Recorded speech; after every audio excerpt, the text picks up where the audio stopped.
At one point, DC intended to have a DC Black label of films. This would have been films that can be R-rated or even adult, and that this was the idea going forward. Now, of course, since then, James Gunn and Peter Safran took DC Films over, and well, the DC Black label is dead.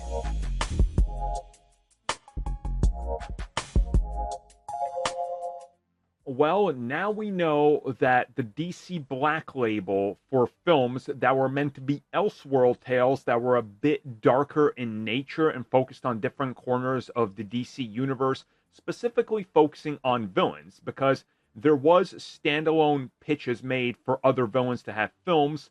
For example, the likes of Scarecrow, Deathstroke, and even Two-Face. But it looks like DC Studios, aka James Gunn and Peter Safran, have officially killed the DC Black label, which was started all the way back in 2018-2019, with the release of Joker being the first one, and of course an initiative by Walter Hamada, who you guys might know as the guy that was caught up in all the controversy surrounding the Snyderverse and all the controversy really surrounding Ray Fisher. Anyway, so let's talk about the Black Label for a second. So it was a take on the Black Label comics that exist within DC that are more adult-oriented, a lot darker, and not your main continuity.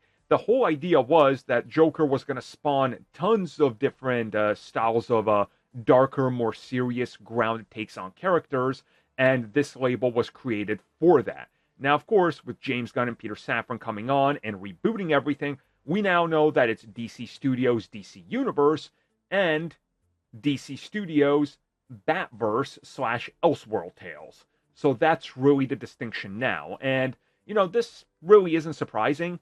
Marvel Studios has done, like what, announced 4 brands in the last 2 years, and 2 of them are already dead? It just happens all the time. Plans change, ideas change, you go in a different direction. That's what we got here. So, long live the Black Label, which lasted 1 film. It's almost like Marvel Knights. Remember when they did that? I think it was Punisher Warzone. That lasted, I think, 1 film as well. Or was the second Ghost Rider a part of that? I can't remember. I'm not going to be bothered to check right now. But there you go.